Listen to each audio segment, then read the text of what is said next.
itu ada orang jadi wali itu karena sering makan. Ya makan biasa itu. Karena ketika makan, ya Allah, betapa doifnya saya. Katanya saya presiden, katanya saya rektor, saya kiai. Ternyata kalau nggak makan tuh lemes.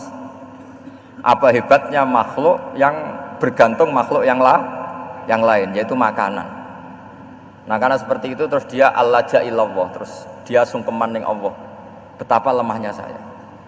Sebab itu ketika Quran mengkritik dan dengan tanda kutip kemungkinan Tuhannya Isa bin Maryam, itu ngeritiknya sederhana Quran itu. Mal masih ibnu Maryam illa rasul qad khalas min qablihi rusul wa ummuhu siddiqah kana yaqulanit ta'am. Isa itu tidak Tuhan, wong dia makan. Kamu kebayang enggak misalnya punya Tuhan, wah tadi Tuhan mampir ke rumah saya, dia lemes. Setelah tak kasih makan sehat lagi gitu. Itu kan enggak kebayang gitu. Tapi Tuhan marung di rumah saya, lemes tak gratisin, kayaknya enggak punya uang gitu. Setelah makan, wah gairah lagi. Kebayang enggak punya Tuhan seperti itu.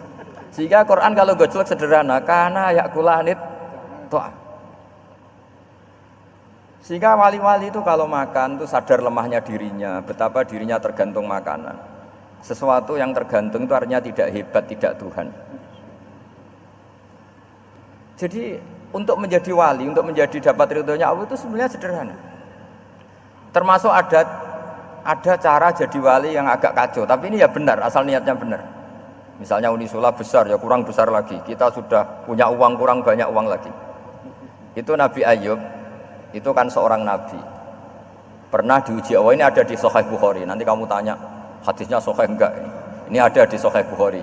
Kadang orang kota itu aneh, enggak ahli hadis tapi tanya, Sahih enggak? Padahal andai kan dibodoni Sahih, ya ngandel saja. Gitu. Jadi kadang ya aneh, oh enggak tahu kok tanya gitu. Itu Nabi Ayub itu sudah kaya, pas itu sudah kaya, bukan cerita yang masih miskin, memang sudah kaya. Beliau di kamar dihinggapin satu belalang dari emas. Setelah belalang itu dikejar, ternyata yang jenis itu banyak, semuanya dari emas. Ngambil sana sini, ini yang kesak ini dipenuhin, saku ini dipenuhin, sampai banyak. Terus sama Allah digojlok, kamu itu nabi saya, kenapa kamu mengumpulkan harta sebanyak itu? Kamu itu nabi saya kok rakus? Jawabannya Nabi Ayub unik. Ya Allah, siapa yang bisa kenyang dari rahmatmu? Ya, jadi kalau kamu punya uang 1 miliar, kok ingin 1 miliar 100, ingin 1 miliar 200, itu cara ngitung bukan uang. Ya Allah, siapa yang bisa kenyang dari rahmatmu? Karena rahmat Allah tidak terbatas. Sudah Gusti, tenang saja. Meskipun saya gini, rahmat Anda tidak akan habis. Sehingga waroi ada ilmunya, tomak juga ada ilmunya, termasuk ragus itu juga ada ilmunya. Misalnya begini, ini contoh ragus yang ada ilmunya begini. Ini saya beri contoh. Mungkin yang boleh niru orang-orang soleh, kalau nggak soleh jangan. Imam Syafi'i ini cerita nyata. Imam Syafi'i itu dulu ketika ngaji masih muda itu nggak suka sama guru yang kaya. Kebetulan dia punya guru miskin terus. Namanya Sufyan As-Tsauri, itu miskinnya Masya Allah. Sufyan bin Uyainah juga miskin. Jadi dia miskin, punya guru miskin terus. Sehingga idolanya ya sama guru-guru yang miskin. Suatu saat guru-guru ini menyarankan dia ngaji Imam Malik. Imam Malik itu kaya raya. Itu babutnya Imam Malik kalau diinjek itu mata kakinya tidak kelihatan saking halusnya. Kalah Indonesia lah, kalah. Imam Malik itu gaya. Kalau ngaji di kursi tinggi terus pakai bukhur itu, pakai dupa Arab yang mahal. Pokoknya mewah kali Imam Malik.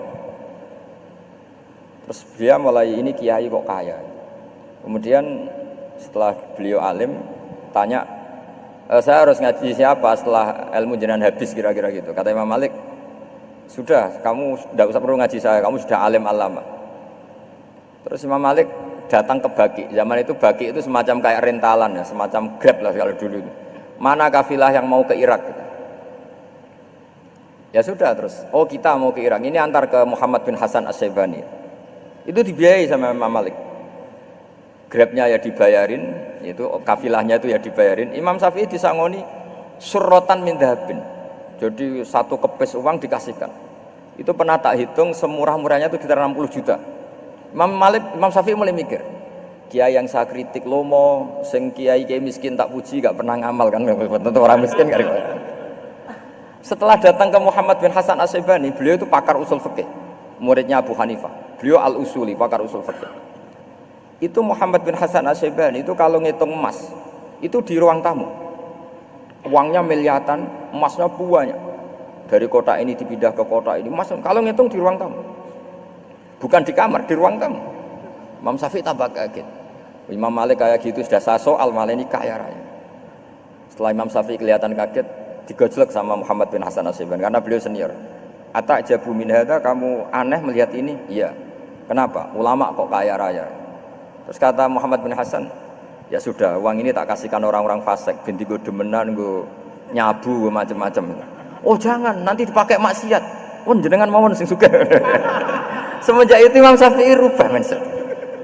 Jadi kalau kampus ini ingin akreditasi A, ingin mulia, ingin apa, kamu ridho kalau yang punya prestasi seperti itu adalah orang-orang fasik. Ridho enggak? Enggak kan? Maka didoakan ini. Nah itu namanya berpikir secara usuli. Kamu jangan hanya nuruti karena berpikir waroi terus kamu benci kekayaan, benci pangkat, benci apa, enggak bisa seperti itu. Karena pangkat dan kekayaan ketika dikelola secara kesolehan maka akan menjadi energi positif yang luar biasa. Semenjak itu Muhammad bin Hasan Asy-Syaibani berhasil mendidik Imam Syafi'i. Sampai akhirnya keterusan Imam Syafi'i berpendapat kalau orang Islam bisa bikin rumah tingkat kok punya rumah reot itu haram kata. Akhirnya keterusan. Kalau bisa jadi bupati kok jadi ketua RT juga haram. Karena al-Islam ya'lu wala yu'la alaih. Islam itu luhur bukan bisa diluhurin. Sehingga rata-rata orang Syafi'iyah termasuk kiai-kiai Indonesia itu rata-rata ya agak-agak politikus. Ya agak-agak kedonyan, mungkin sebagian kedonyan tenan gitu. Karena enggak ridho gitu loh. Kalau kesempatan itu dikuasai orang fasik kemudian menjadi kekuatan maksiat. Coba kalau bupati itu orang yang fasik. Kemudian programnya supaya rakyat seneng semalaman dangdutan yang purno misalnya. Supaya rakyat seneng dibolehkan dugem, dibolehkan judi. Tapi kalau yang jabat orang soleh kan ada beberapa perda yang menolak penyakit apa? Masyarakat. Jadi kamu jangan melihat bahwa kepangkatan ini hanya sebagai alat korupsi, alat otoriter, enggak.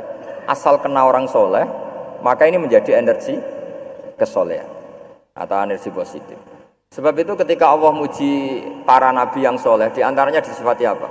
Faqad ataina ala Ibrahim al-kitab wal hikmata, terus ayat wa atainahum mulkan azim. Dan Nabi Ibrahim dan keluarganya tak kasih kerajaan yang besar. Nah sekarang masih banyak orang yang cara pandang ngapain bikin Unisula yang megah, ngapain berambisi punya akreditasi A dan sebagainya. Menyoal seperti itu salah secara usul fikih. Karena secara usul fikih kesempatan yang baik tentu harus diperjuangkan oleh orang-orang yang soleh. Karena ini supaya jadi otoritas yang positif. Itu dulu ada latihannya. Jadi orang dulu itu gampang sekali ketika milih miskin ditanya, kenapa miskin? Saya ingin hisab saya ringan. Tapi ketika mereka kaya, yang soleh, supaya harta ini tidak dipakai orang yang nanti dipakai maksiat. Kita misalnya orang soleh kok mau pangkat, karena kita ada ridho, kepangkatan itu dipegang orang maksiat, kemudian menjadi energi maksiat. Begitu juga seterusnya. Maka ulama dulu itu rileks.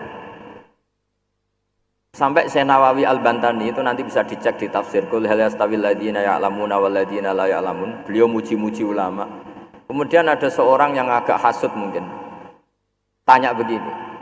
Hebatnya ulama itu begini-begini. Terus ditanya, "Tapi kenapa kita sering melihat ulama ngantri proposal di rumahnya bupati?" katanya. Sementara bupati enggak pernah datang ke ulama ngaji ihya. Jawabannya Imam Syekh Nawawi itu unik.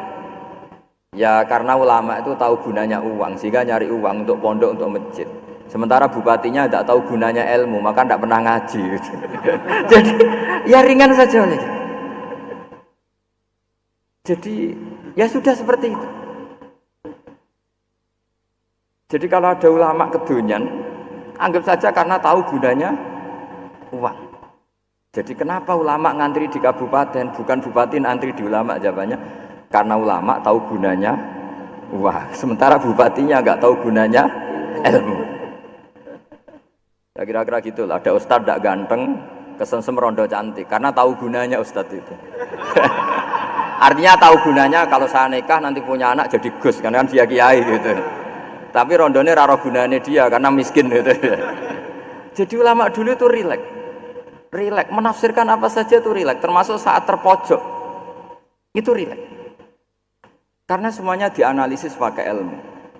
Sehingga ciri utama wali itu apa? Ala inna awliya Allahi la khaufun alaihim walahum yahzanun. Enggak ada rasa takut, enggak ada rasa gampang. Karena melihat sesuatu itu gampang saja. Saya ulang lagi, melihat sesuatu itu gampang saja, ringan.